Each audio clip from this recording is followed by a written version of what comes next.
Hello friends, welcome back to tutelage academy. आज के इस वीडियो में एनटीए यूजीसी नेट का कंप्लीट इंफॉर्मेशन आप लोगों को बताने वाला हूं पेपर 1 एंड 2 दोनों के लिए।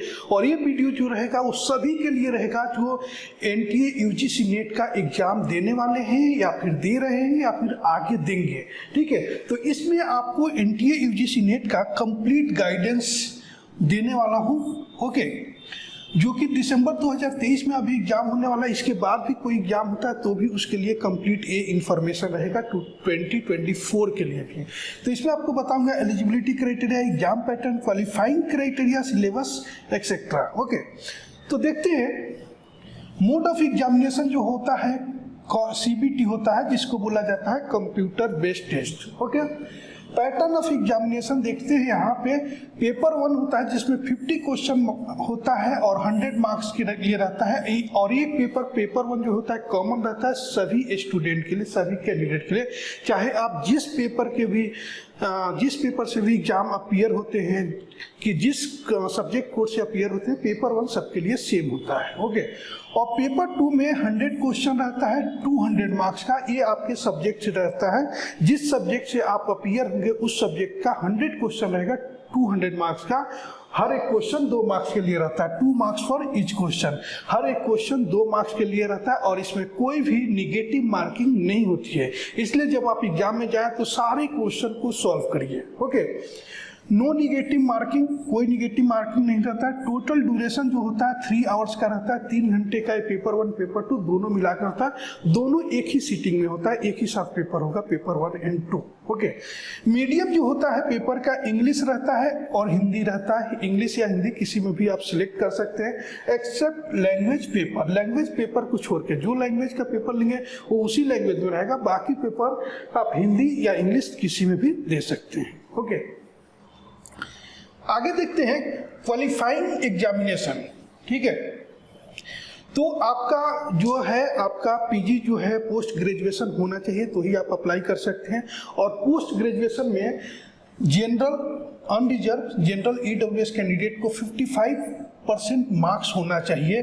पीजी में पोस्ट ग्रेजुएट या फिर एमबीए, पीजीडीएम कोई भी पोस्ट ग्रेजुएट किए हुए हैं तो उसमें आपको एटलीस्ट 55% मार्क्स होना चाहिए अनरिजर्व ईडब्ल्यूएस के लिए। ओके, और 50% मार्क्स आपके अगर आप ओबीसी है, ओबीसी कौन, NCL non creamy layer, SC ST PWD third gender candidate जो हैं उनके लिए 50% मार्क्स रखा गया पीजी में आपके होना चाहिए। अगर 54.99 भी रहेगा तो आप अपीयर नहीं हो सकते हैं। ठीक है, मतलब आपको पूरा कंप्लीट आपको 50% यहाँ होना चाहिए, यहाँ 55% अनरिजर्व ईडब्ल्यूएस के लिए। ओके, आगे बढ़ते हैं। एज लिमिट की बात करते हैं तो एनटीए यूजीसी नेट जो होता है उसमें आप जब फॉर्म भरते हैं तो 2 चीज़ के लिए होता है, एक जीआरएफ के लिए, एक असिस्टेंट प्रोफेसर के लिए। तो जीआरएफ के लिए जो होता है, जीआरएफ जो होता है जूनियर रिसर्च फेलोशिप होता है। ये अगर आप जीआरएफ ले लेते हैं तो इसके थ्रू आपको पीएचडी करते हैं तो पीएचडी में एडमिशन ले सकते हैं। उसके लिए स्कॉलरशिप आपको गवर्नमेंट से मिलेगा, जीआरएफ आपका क्लियर होता है। तो जीआरएफ का एज लिमिट जो है 30 ईयर्स है, किसके लिए, अनरिजर्व जनरल ईडब्ल्यूएस के लिए। और ये एज लिमिट जो है जिस मंथ में जिस ईयर में एग्जाम दे रहे हैं उस मंथ का काउंट होगा। जैसे दिसंबर में एग्जाम है तो 1 दिसंबर तक आपका एज लिमिट जो होता है 30 ईयर्स या उससे कम होना चाहिए। ओके, अब 5 ईयर एज रिलैक्सेशन ही है। 5 ईयर एज रिलैक्सेशन किसके लिए है, देखिए, ओबीसी के लिए, SC ST PWD third gender या वुमन कैंडिडेट किसी भी कैटेगरी से है तो यहाँ पे उनको जीआरएफ में एज रिलैक्सेशन मिलता है। बाकी कहीं रिलैक्सेशन नहीं है, लेकिन यहाँ पे 5 ईयर का एज रिलैक्सेशन जो है वो वुमन कैंडिडेट के लिए भी है। ओके, तो और no upper age limit for assistant professor. Assistant professor के लिए कोई एज लिमिट नहीं होता है। आप जिस एज में हैं, 50 साल के हैं तो भी, 70 साल के हैं तो भी आप एग्जाम का एक फॉर्म भर सकते हैं। असिस्टेंट प्रोफेसर आपको असिस्टेंट प्रोफेसर के लिए अप्लाई कर सकते हैं। तो फॉर्म आप जब भी फिल करते होंगे, पहले फिल किए होंगे, पहली बार जो फिल करने जा रहे हैं उनके लिए मैं बता रहा हूँ कि असिस्टेंट प्रोफेसर JRF दोनों को चूज करना पड़ता है, ठीक है। अगर 30 ईयर एज क्रॉस कर गए हैं तो सिर्फ असिस्टेंट प्रोफेसर के लिए आप चूज करेंगे। तो एक आपका नेट क्लियर होता है, ठीक है, एक मार्क्स होता है, मेरिट के हिसाब से नेट क्लियर होता है, तो आप असिस्टेंट प्रोफेसर के लिए आपको अवार्ड किया जाता है। तो किसी भी यूनिवर्सिटी में आप असिस्टेंट प्रोफेसर के लिए अप्लाई कर सकते हैं, ओके। और जब JRF जो CM एग्जाम होता है, थोड़ा मार्क्स जिनका ज़्यादा होता है उसका मेरिट लिस्ट अलग बनता है, तो उनको JRF अवार्ड किया जाता है। तो वो असिस्टेंट प्रोफेसर तो होते ही हैं, साथ में JRF भी मिलता है। अगर वो PhD करना चाहे तो PhD कर सकते कहीं, उसमें उनको स्कॉलरशिप मिलेगा गवर्नमेंट से, ओके। और एक चीज़ और बता दूं, अगर JRF आप क्वालिफाई करते हैं या JRF के मार्क्स तक आप जाते हैं तो आप PSU HR के लिए आप क्लियर होते हैं, तो उसमें काफ़ी बेनिफिट होता है, ओके। जैसे बहुत सारे एग्जाम जो है PSU HR के लिए मैं बता रहा हूँ स्पेशली कि आपको UGC नेट स्कोर बेस पे रिक्रूटमेंट किया जाता है। तो वहाँ पे अगर JRF लेकर जाते हैं इंटरव्यू में तो काफ़ी बेनिफिट आपको मिलेगा, ओके। आगे बढ़ते हैं। अब procedure and criteria for declaration of result. आप रिजल्ट जब डिक्लेयर करते हैं UGC नेट का, तो इसका क्या क्या क्राइटेरिया है। जितने कैंडिडेट अपीयर होते हैं आपके सब्जेक्ट में, मान लीजिए कि आपका सब्जेक्ट कोड है 55 लेबर वेलफेयर या मैनेजमेंट समझ लेते 17, या कॉमर्स का है आपका सब्जेक्ट, कोई भी सब्जेक्ट है, तो उसमें जितने कैंडिडेट अपीयर होते हैं एग्जाम में, दोनों पेपर 1 और 2 में, उसका 6% स्टूडेंट को ही नेट वो क्वालिफाई करते हैं। 6% स्टूडेंट जो होते हैं उनको ही मेरिट में, मतलब 6% क्या है, 6% जिनका सबसे हाईएस्ट मार्क्स होता है वही उनको ही नेट जो है अवार्ड किया जाता है, या फिर JRF, ठीक है। यहाँ पे स्टेप 2 देखेंगे।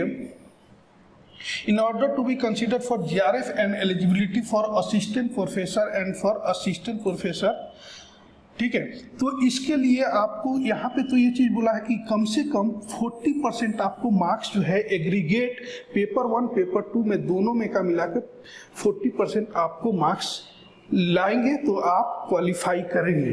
बट ऐसा नहीं है, 40% आपको कम से कम लेना है तभी आप क्वालिफाई करेंगे, लेकिन यहाँ पे मेरिट के हिसाब से आपका स्कोर जो है वो बनेगा, तो आपको उतना 6% में आपका आना भी चाहिए, ठीक है, तभी होंगे। और यहाँ पे JRF का मेंशन नहीं है, पर 6% जैसे असिस्टेंट प्रोफेसर अवार्ड किया जाता है, इसी में 2% जो होते हैं उन 2% कैंडिडेट को ही सिर्फ JRF मिलता है, ओके। और देखेंगे 40% एग्रीगेट मार्क्स पेपर 1 और 2 में किसके लिए है, जनरल और EWS कैटेगरी के लिए है, और 35% एटलीस्ट मार्क्स स्कोर करना पड़ेगा दो एग्रीगेट दोनों पेपर का, किसको, तो SC ST OBC belonging to non creamy layer and PWD and third gender candidate के लिए, ओके।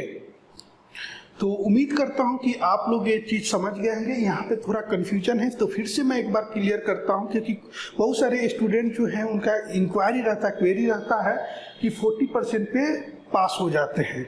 एटलीस्ट 40% आपको मार्क्स स्कोर करना है। मान लीजिए कि आप जिस सब्जेक्ट से पेपर दे रहे हैं उसमें बहुत कम स्टूडेंट 40% लेकर आए हैं, तो आप 40% में ही क्वालिफाई कर लेंगे, लेकिन मिनिमम 40% चाहिए।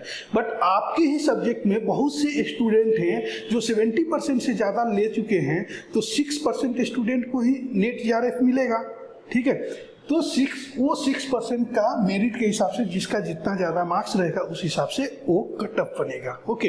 एक दूसरा वीडियो है वो देख लीजिएगा इस वीडियो के एंड में, जिसमें लास्ट 3-4 ईयर का मैंने इसमें कट ऑफ बताया हुआ है कोड 55 लेबर वेलफेयर का, तो वो भी आप वीडियो देख लीजिएगा। सिलेबस भी बताया है, यहाँ पे भी आपको बताऊँगा और थोड़ा सा। अब सिलेबस की बात करते हैं, ठीक है। Subject and syllabus of test, ठीक है। तो UGC नेट दिसंबर 2023 के एग्जाम जो नोटिफिकेशन है उससे ये लिया गया है, उसमें दिया हुआ था। तो आपको अब कभी भी एग्जाम दे रहे हैं, एक चीज़ याद रखिएगा कि एक UGC का वेबसाइट है, ठीक है। यहाँ पे देखिए www.ugcnetonline.in/syllabus-new.php, ये आप एंटर करेंगे। सिंपल सा UGCnetonline.in, इस पे आप जाएंगे तो पूरा सिलेबस मिल जाएगा। तो आपको वहाँ पे पेपर 1 का भी सिलेबस मिलेगा और पेपर 2 जो भी आपका सब्जेक्ट होगा पूरा लिस्ट रहेगा। मीडियम हिंदी एक साइड रहेगा, एक साइड इंग्लिश रहेगा, वहाँ से आप जाकर डाउनलोड कर सकते हैं। तो यहाँ पे सिलेबस नहीं बताऊँ, आप डायरेक्ट इस वेबसाइट पे यहाँ पे क्लिक करके आप डाउनलोड कर लीजिए। और मेरा सजेशन है कि सिलेबस जो है ना हमेशा अपने स्टडी टेबल पर प्रिंट आउट करा कर रखिए, ताकि उससे प्रिपरेशन करेंगे तो समझ में आएगा आपने क्या कितना प्रिपरेशन कर लिया है और क्या बचा है और क्या क्या पढ़ना है। ठीक है। The National Testing Agency will not provide the copy of syllabus to any candidate. ठीक है। एनटीए जो नेशनल टेस्टिंग एजेंसी जो है एनटीए है जो एग्जाम कंडक्ट कराती है, तो ये कोई आपको सिलेबस प्रोवाइड नहीं कराने वाली है। तो इस आपको वेबसाइट से ही डाउनलोड करना है। ठीक है। तो ये सारी चीज़ें आपको समझ गया। इसके अलावा भी कुछ क्वेरी हो तो आप कमेंट्स कर सकते हैं। ट्यूटलेज एकेडमी ऐप पे है तो वहाँ चैट की फैसिलिटी है, वहाँ पे आप मैसेज कर सकते हैं। और यूजीसी नेट पेपर 1 का कोर्स हमारे ट्यूटलेज एकेडमी ऐप पे आपको मिल जाएगा, मॉक टेस्ट मिल जाएगा, आप ज्वाइन करके प्रिपरेशन कर सकते हैं बहुत अच्छे से। और पेपर कोड 55 लेबर वेलफेयर से आप प्रिपरेशन कर रहे हैं तो फुल कोर्स हमारे ट्यूटलेज एकेडमी ऐप पे मिल जाएगा।